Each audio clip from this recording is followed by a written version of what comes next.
ಆತ ಉತ್ತರ ಕರ್ನಾಟಕ ಭಾಗದಲ್ಲಿ ಸಿಕ್ಕಾಪಟ್ಟೆ ಹೆಸರು ಮಾಡಿದ್ದ.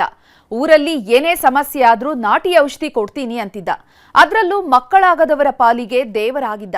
ತಿಂಗಳಿಗೆ ಲಕ್ಷ ಲಕ್ಷ ಕಾಣಿಕೆ ಪಡೀತಿದ್ದ ಮುತ್ಯಾನ ವಿರುದ್ಧ ಜನ ರೊಚ್ಚಿಗೆದ್ದಿದ್ದಾರೆ. ರಶೀದ್ ಮುತ್ಯ ಉತ್ತರ ಕರ್ನಾಟಕ ಭಾಗದ ಸ್ವಯಂ ಘೋಷಿತ ಪವಾಡ ಪುರುಷ. ಈತನನ್ನ ಕೆಲವರು ಅಪ್ಪಾಜಿ ಅಂತಾರೆ, ಇನ್ನು ಕೆಲವರು ದೇವರು ಅಂತ ಪೂಜಿಸ್ತಾರೆ, ಮತ್ತೆ ಕೆಲವರು ಮುತ್ಯ ಮುತ್ಯ ಅಂತ ಹೋದಲ್ಲಿ ಬಂದಲ್ಲಿ ಮುಗಿ ಬೀಳ್ತಾರೆ. ಅಮಾವಾಸ್ಯೆ ಬಂತು ಅಂದ್ರೆ ಸಾಕು ಇವರನ್ನ ನೋಡೋದಕ್ಕೆ ಜನಸಾಗರವೇ ಸೇರ್ತಿತ್ತು. ಒಮ್ಮೆ ಇವರ ದರ್ಶನ ಪಡೆದ್ರೆ ಸಾಕು, ಇವರ ಆಶೀರ್ವಾದ ಸಿಕ್ಕ್ರೆ ಸಾಕು ಅಂತ ಕ್ಯೂ ಹಚ್ಚಿ ನಿಲ್ತಿದ್ರು. ಯಾಕಂದ್ರೆ 21ನೇ ಶತಮಾನದಲ್ಲೂ ಪವಾಡ ಪುರುಷನಂತೆ ಉದ್ದುದ್ದ ಡೈಲಾಗ್ ಹೊಡೀತಿದ್ರು. ವೈದ್ಯಕೀಯ ಲೋಕಕ್ಕೂ ಸವಾಲಾಗಿದ್ದ ಕಾಯಿಲೆಗಳನ್ನ ಈತ ಗುಣಪಡಿಸ್ತಿದ್ದಂತೆ. ಮಕ್ಕಳಾಗದ ಅದೆಷ್ಟೋ ದಂಪತಿಯ ಬದುಕಲ್ಲಿ ಈತನೇ ಆಶಾ ಕಿರಣವಾಗಿದ್ರಂತೆ. ಹೀಗಾಗಿಯೇ ಇವರನ್ನ ನೋಡೋದಕ್ಕೆ ಸಾವಿರಾರು ಜನ ಬರ್ತಿದ್ರು. ನಾಟಿ ಔಷಧಿ ಮುತ್ಯ ವಿರುದ್ಧ ಸಿಡಿದೆದ್ರು ಊರಿನ ಜನ. ಕಲಿಯುಗದ ಪವಾಡ ಪುರುಷನ ವಿರುದ್ಧ ಕೆಂಡಾಮಂಡಲ. ಕಲಬುರಗಿ ಜಿಲ್ಲೆಯ ಜೇವರ್ಗಿ ತಾಲೂಕಿನ ನಾರಾಯಣಪುರದ ರಶೀದ್ ಮುತ್ಯ ಅಂದ್ರೆ ಸಿಕ್ಕಾಪಟ್ಟೆ ಫೇಮಸ್. ವೈದ್ಯಕೀಯ ಲೋಕಕ್ಕೆ ಸವಾಲು ಹಾಕಿದ್ದ ಬಾಬಾಗೀತ.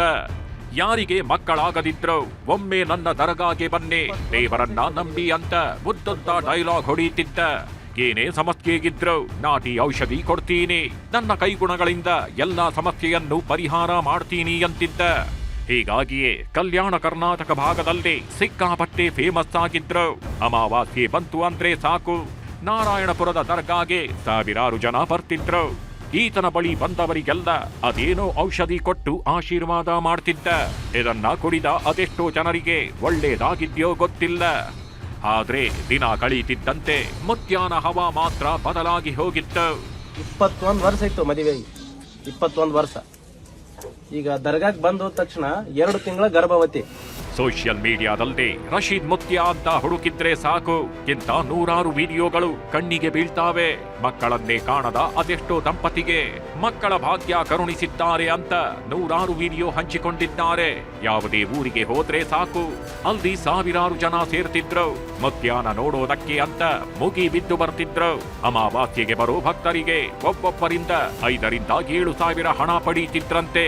ಹೀಗಾಗಿಯೇ ಒಂದೇ ಒಂದು ಅಮಾವಾಸ್ಯೆಯಲ್ಲಿ 10 ರಿಂದ 15 ಲಕ್ಷ ಹಣ ಕಲೆಕ್ಟ್ ಆಗ್ತಿತ್ತು ಅಂತ ಆರೋಪಿಸಲಾಗಿದೆ. ನಿಮಗೋಸ್ಕರವಾಗಿ ಮಾಡೋದಲ್ಲ, ನನ್ನ ಭಕ್ತರಿಗೋಸ್ಕರ ಲೋಕ ಕಲ್ಯಾಣಕ್ಕಾಗಿ ಮಾಡ್ತೀವಿ. ನಿಮಗೋಸ್ಕರ ಮಾಡೋದು ಮಾಡಲ್ಲ. ಮುತ್ಯ ಪವಾಡ ಮಾಡೋ ಇದ್ರ ಡಮರಾಟ ಇಲ್ಲ. ನೀವು ಹೇಳ್ದಂಗ ನಾ ಕೇಳವಲ್ಲ. ಅಲ್ಲ ಜನರ ಮಠಕ್ಕೆ ಬರಾಕತ್ತಾರ, ಆಶೀರ್ವಾದ ಮಾಡಾಕತ್ತೀನಿ, ಅವ್ರಿಗೆ ಕೇಳಿಸಾಕತ್ತೀನಿ. ಇಷ್ಟು ದಿನ ಮುತ್ಯಾನ ಮಹಿಮೆಯನ್ನ ಕೊಂಡಾಡ್ತಿದ್ದವರೇ ಈಗ ಸಿಡಿದೆದ್ದಿದ್ದಾರೆ. ಇವರನ್ನ ಯಾರಾದ್ರೂ ಪ್ರಶ್ನೆ ಮಾಡಿದ್ರೆ ಬೆದರಿಕೆ ಹಾಕ್ತಾರಂತೆ. ಮುತ್ಯಾನ ರಕ್ಷಣೆಗೆ ಅಂತ ಗನ್ಮ್ಯಾನ್ ಇಟ್ಕೊಂಡಿದ್ದಾರೆ. ತಮ್ಮ ಭದ್ರತೆಗೆ ಅಂತಾನೆ ಪ್ರತಿ ತಿಂಗಳು 80,000ಕ್ಕೂ ಹೆಚ್ಚು ಹಣ ಖರ್ಚು ಮಾಡ್ತಿದ್ದಾರೆ. ಹೀಗಾಗಿ ಈತನ ವಿರುದ್ಧ ಜಿಲ್ಲಾಡಳಿತ ಕ್ರಮ ಕೈಗೊಳ್ಳಬೇಕು ಅಂತ ಅಂದೋಲ ಸಿದ್ದಲಿಂಗ ಸ್ವಾಮೀಜಿ ಆಗ್ರಹಿಸಿದ್ದಾರೆ. ಪ್ರತಿ ಅಮಾವಾಸ್ಯೆ ಸಾವಿರಾರು ಸಂಖ್ಯೆಯಲ್ಲಿ ಜನರನ್ನ ಸೇರಿಸಿ ಮೌಢ್ಯವನ್ನ ಬಿತ್ತುವಂತಹ ಕೆಲಸ ಮಾಡ್ತಾ ಇದ್ದಾರೆ. ಮಕ್ಕಳ ಆಗದೇ ಇದ್ರೆ ಸರ್ಟಿಫಿಕೇಟ್ ಇದ್ರೂ ಕೂಡ ನನ್ನ ಔಷಧಿಯಿಂದ ನಾನು ಸಂತಾನ ಭಾಗ್ಯವನ್ನ ಕರುಣಿಸ್ತೇನೆ ಅಂತ ಹೇಳಿ ಔಷಧಿಯನ್ನ ಕೊಡ್ತಾ ಇದ್ದಾರೆ. ಮುಗ್ಧ ಜನರಿಂದ ಹಣ ವಸೂಲಿ ಮಾಡ್ತಾ ಇದ್ದಾರೆ. ಈ ಮುತ್ಯಾನ ಬಳಿ ಬಂದ್ರೆ ಯಾವುದೇ ಚೆಕಪ್ ಮಾಡಲ್ಲ, ಏನ್ ಸಮಸ್ಯೆ ಅನ್ನೋದನ್ನು ಪರೀಕ್ಷೆ ಮಾಡಲ್ಲ, ಲ್ಯಾಬ್ ರಿಪೋರ್ಟ್ ಅಂತೂ ಇಲ್ವೇ ಇಲ್ಲ ಬಿಡಿ. ಆದ್ರೂ ಕೂಡ ಎಲ್ಲಾ ಸಮಸ್ಯೆಗೂ ಔಷಧಿ ಕೊಡ್ತಿದ್ದಾನೆ. ಹೀಗಾಗಿ ಜನ ಮೂಢನಂಬಿಕೆಯ ಹಿಂದೆ ಬೀಳೋದಕ್ಕೂ ಬದಲು ಸ್ವಲ್ಪ ಎಚ್ಚರಿಕೆಯಿಂದಾಗಿರಬೇಕು.